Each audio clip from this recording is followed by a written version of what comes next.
In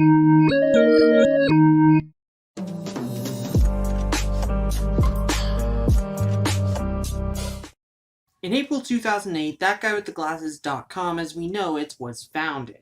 The site had previously been up months earlier as a way to host the content of the now infamous figure Doug Walker. However, it wasn't until April 2008 that the site started to have bigger aspirations, setting up a talent call for possible new contributors. Many, hell, virtually all of these contributors continue on even now, albeit no longer working for the site for reasons we'll get to eventually.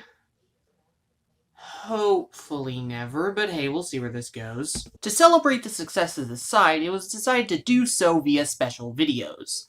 But not just a thank you vlog or something of that sort. No. Like the Nostalgia Critic, it was decided to go one step beyond. So after the first anniversary, which was little more than a brawl between the site's personalities, they decided to make a straight-up movie for the second anniversary and beyond. And are they good? Welcome to the Puzzle Boys review of Kickassia.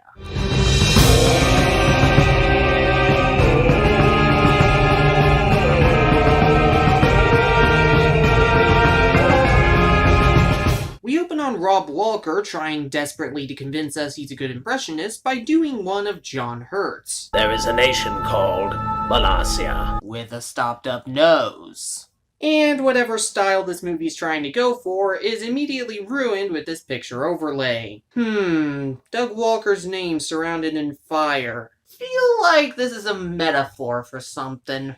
Based on a concept by Mike Michaud. Wait, even the psychotic CEO had more original ideas than Doug Walker? Wait, what? Oh, right, this has multiple parts to it because it was a 2010 online video. Part 1 is called The Withering Eye. Why is it called that? Hell if I know. Okay, why are you trying to make Tai Chi look threatening, Doug? It's Tai Chi! It's like trying to make, I don't know, balloons threatening!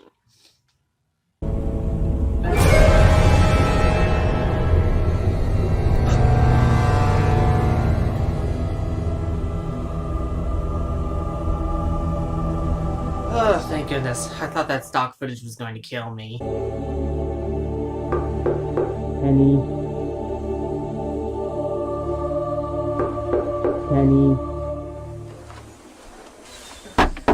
Penny. So yeah, it's revealed to be Satan's gift to online content, the Nostalgia Critic, played by Satan's gift to online content creation, Doug Walker, knocking at the door. Hello, I'm the Nostalgia Critic, online personality and all-around spectacular guy. Also an ego massive enough to fill an entire plot hole, but that's not for another 2 movies. I run a website that has all sorts of reviewers that come together and, well, review stuff. I don't like to brag, but we're pretty successful. Oh really? I thought you were as successful as I was back in 2010. So, let's just cut to the chase here. I am going to invade you. Gotta love, too, Kevin Ball's face as he listens to the NC. He doesn't even try to look deadpan, he just looks like he's patiently waiting for the NC to get off his front lawn. Behold the master filmmaking genius that is Douglas Darian Walker!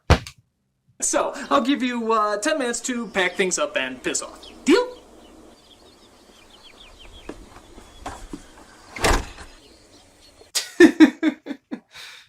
Why do they always want to do it the hard way? Okay, this seems like a good opportunity to explain the humor of Kickassia, and hell, the humor of Doug Walker on the whole. It's usually a crap load of misses, with an occasional hit. Take, for example, this scene when the NC calls a bunch of his fellow contributors and simply says, it's time. Confused, everybody calls back, not properly understanding the meaning. Now, in theory, that can be a pretty funny deconstruction of the joke. But in the hands of somebody who doesn't know what he's doing, it's a bit of a mess. Hello? Yeah, what does it's time mean? What? I don't know, you just called me up and said it's time, like I'm supposed to know what that means. Get on the wagon, Phaelus! It's the takeover of Molossia! The takeover of what? In this case, the entire scene drags on and on and on and on and on and on. Let me put it this way. Out of the entire 3-minute long scene that this joke is dragged out for, take a guess which punchline actually lands. If you guessed that chick with the goggles cameo, you'd be right. Hello, that chick with the goggles. Goggles? It's time. It is? Yes, we are taking over Molossia. We're taking over Molossia. I know, right? So get your stuff together and come down to... By the way, this has been an answering machine the whole time. Leave your message after the beep.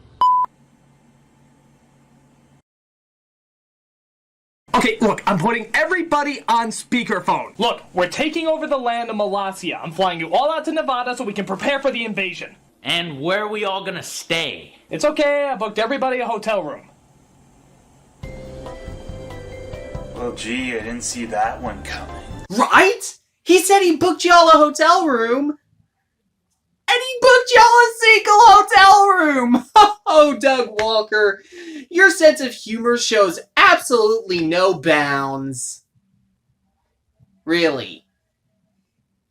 So the various members of the sites play off of each other. And here's where we get to one of the bigger issues of this production, and hell, a good chunk of the other That Guy with the Glasses anniversary specials. See, instead of asking, hey guys, can you send me a video to yours to know what your personality's like? Doug thinks it's a much better idea to go, fuck it, I'll write it like it's me saying it. While in some cases that works, keep in mind this is a man who based his character on this character. And I've never been so humiliated in all my life! Hey, you look familiar. Aren't you that doctor guy? What?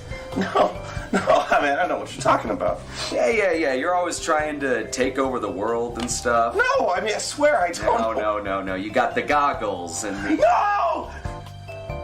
I mean, okay, I was before, but that was the past. Don't you just hate it when you suddenly go all edgelord on someone, then look to the sky completely randomly?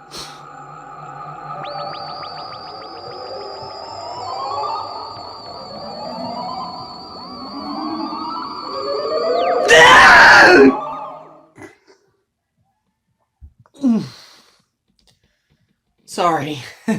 That's been happening to me a bit recently. Anyways, gotta love the fact that the 180-degree rule is constantly broken from the NC's angle. Heaven forbid we just move the camera in the direction of the actor. That'd be too much work.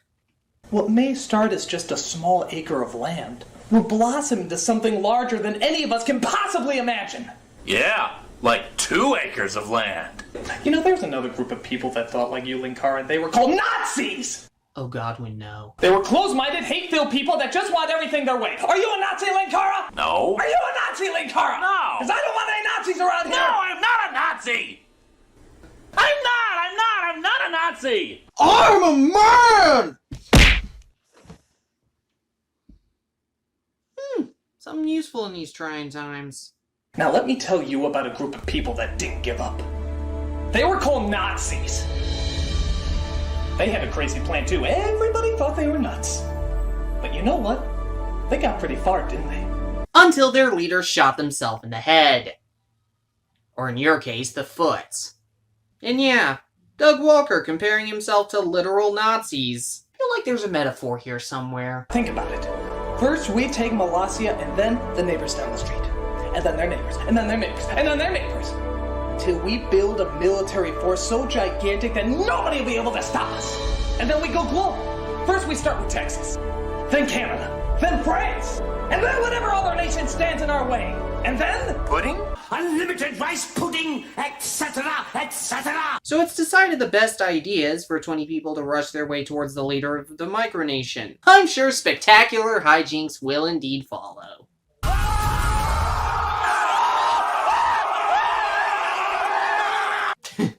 Okay, to be fair, that was actually a pretty funny scene. Didn't you have any other strategy outside of going, ah? Well, I didn't think that far ahead.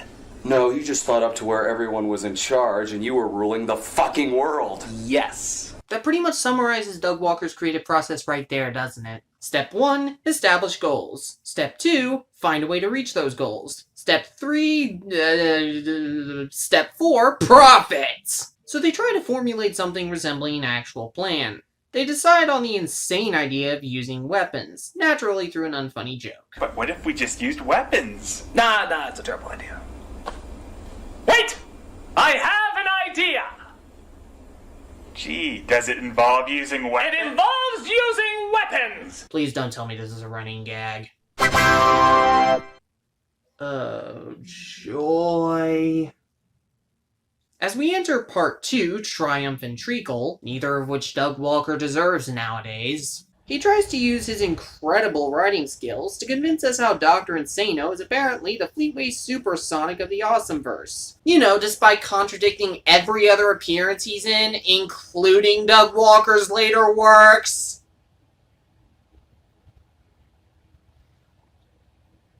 It would just be this one, Spoonie. Just this once and you can go back to normal. Normal? There's no normal. I don't even know what normal is anymore. Good question. Has Spoonie ever been funny? Not trying to be a dick or anything, it's just I've never seen any of his videos outside of actual crossovers.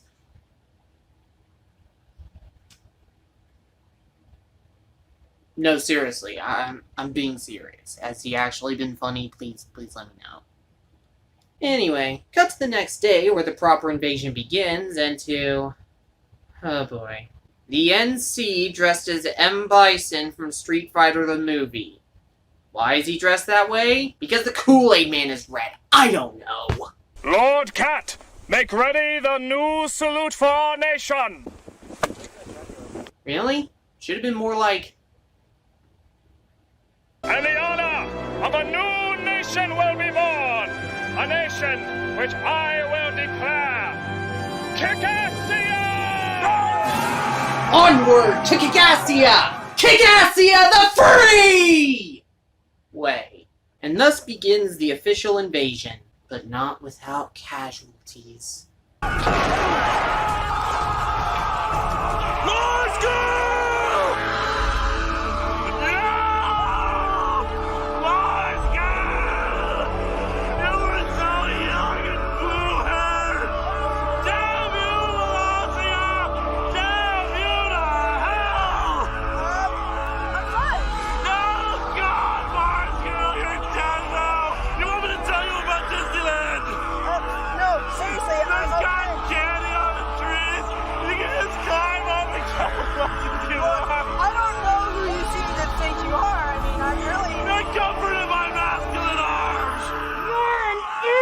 Okay, I refuse to believe Doug did that bit. Because it's actually funny. But soon, they make their way to one of their biggest obstacles yet. A fence! That can't have been in the script. Fence!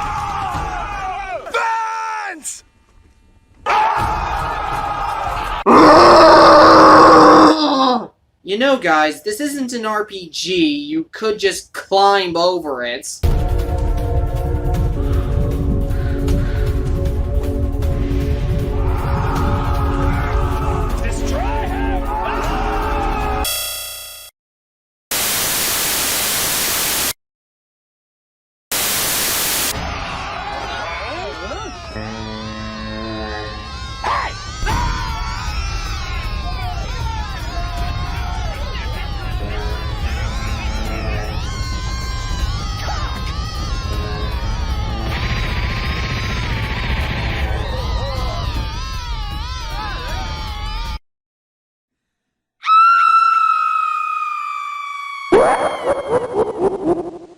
Sadly, that doesn't actually happen, though admit it, you still thought it was funnier than the actual scene itself. But still, through utter luck, and Lee from Still Gaming turning 3D, they take over Molossia. Don't make us review you. Part 3, Inglorious Glory, starts off with a completely random homage, I know, they're so rare for this film, to early mid-20th century newsreels. There's really nothing of note until this point with the CS. No, not that CS. For a nation like Kickassia, I figured that we really needed a real kick-ass flag. That's why I came up with a muscle-bound ice cream cone carrying machine guns and shooting laser beams out his eyes. Because when people look at that, all they can say is, kick ass. Really? Because when I think of Kick-Ass, I think of Mark Miller. Have I mentioned him fucked in the head lately? Anyway, Lee from Still Gaming is still getting used to being 3D. I'm sorry, I'm just still getting over the fact that I'm three-dimensional. I mean, I can move with fluid motion. I can touch. I can feel. Is this what I've been missing all this time? I'd make a Sonic joke, but I have these weird things called standards and integrity. I know, weird concepts, am I right?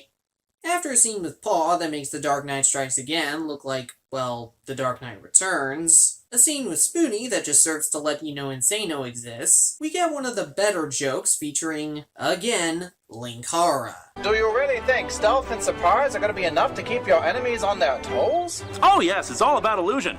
For example, I'm not even in front of you. Oh, very good. Louis Lovehog is a treasure and I will defend him till the day I die. Anyway, Phalus. He gets abused a lot. I feel like I could stretch that into a metaphor for something. And then... this. Well, he is a maverick to say the least, but no matter what his decision might be and whatever we disagree on, I still stand right by him. This is Doug Walker's Marvel. On what issues do you disagree with? Well, like let's just...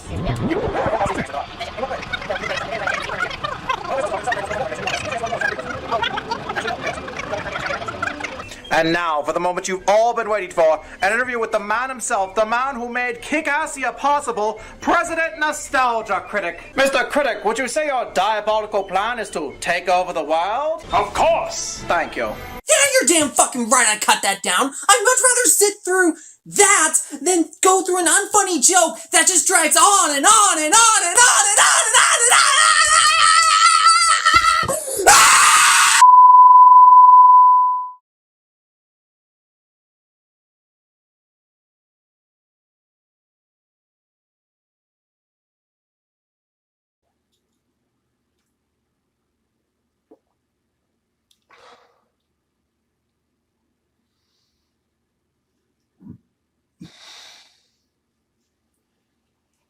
Okay. I think I'm good. So after all that, we end the newsreel and then see the president sitting on his ass watching TV. Feel like there are some parallels I could draw here. Fritz von Baugh, barely any relation to Kevin Baugh, we swear, tries to sway the various reviewers into betraying the NC, leading us into part 4, the beginning of the end of the beginning. I'm starting to think Doug Walker stopped caring about titling his parts. Interpret that as you will. After a pointless scene where the nostalgia chick tries to poison the NC, we head back to the hotel room where Lee is having an existential crisis. Bit early for that.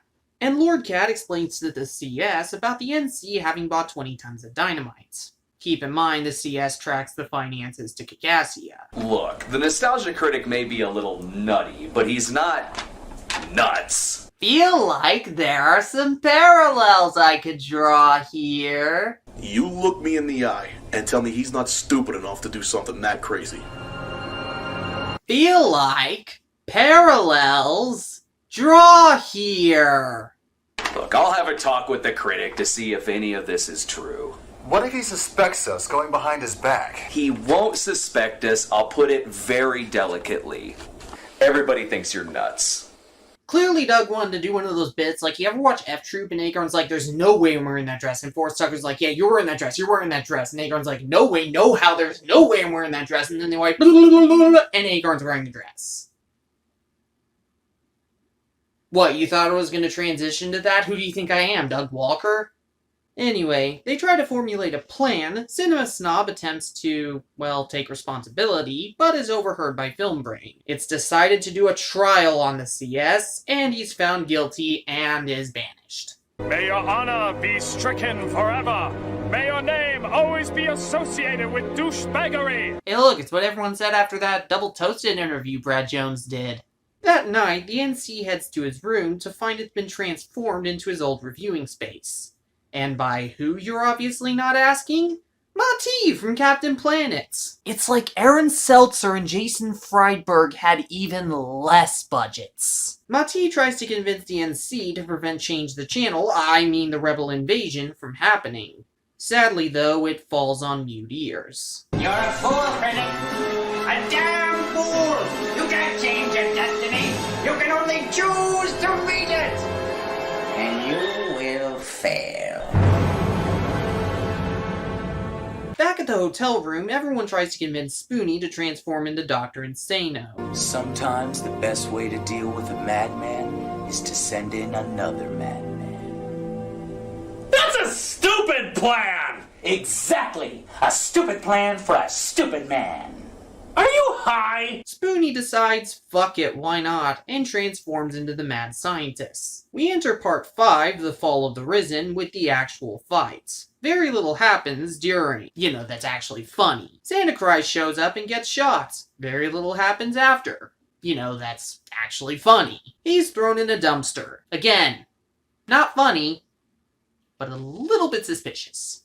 So it's decided Linkara does the planning of the next plan. Robots. Robots, robots, robots, robots. Robots? Robots. Robots. He uses a risk board to plan the whole thing out, but everybody gets confused because that's not how you play Risk. Cue needless, obligatory James Rolfe character cameo. Yo guys, glad you asked.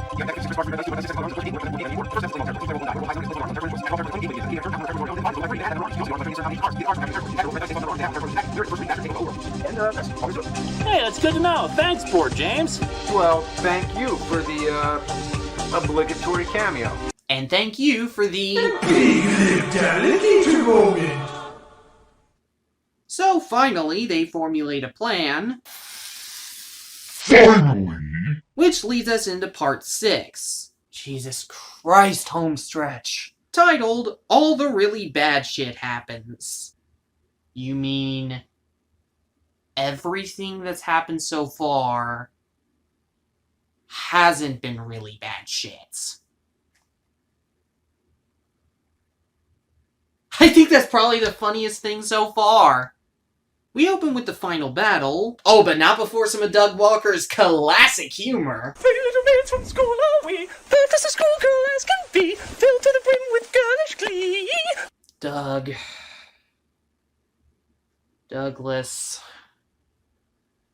Douglas Darian Walker. I hope you were in just as much pain as everyone else during production. After stuff happens, they finally beat the critic and depose him.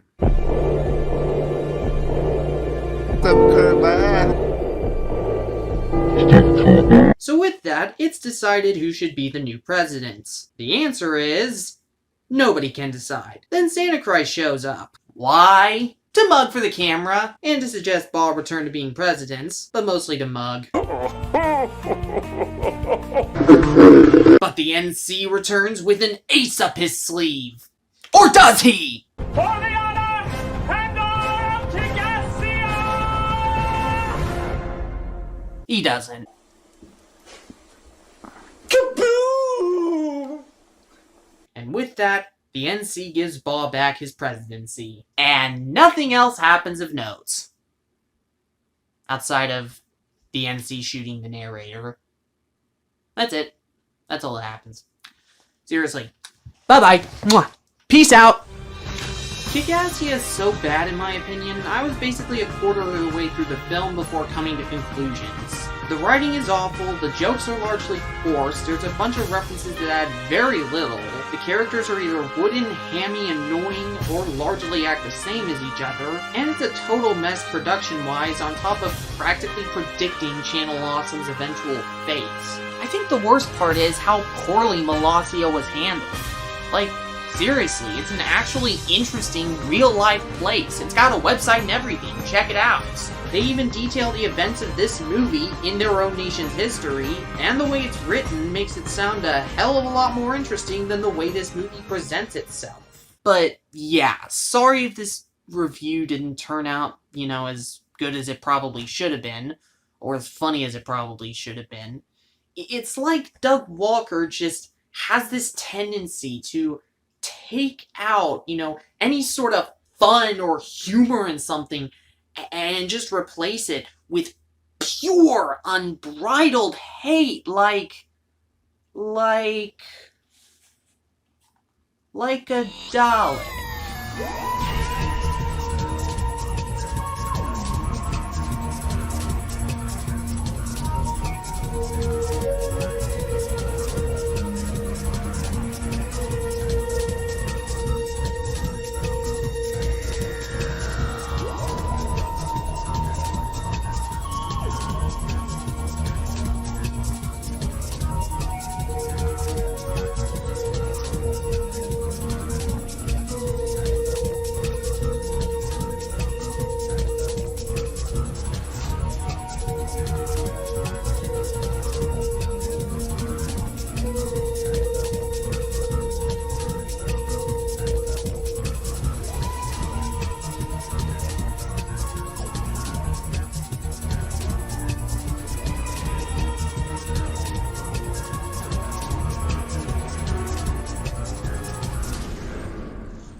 Do I have to start paying you so I can cut your wages? Oh god, this film predicted the future.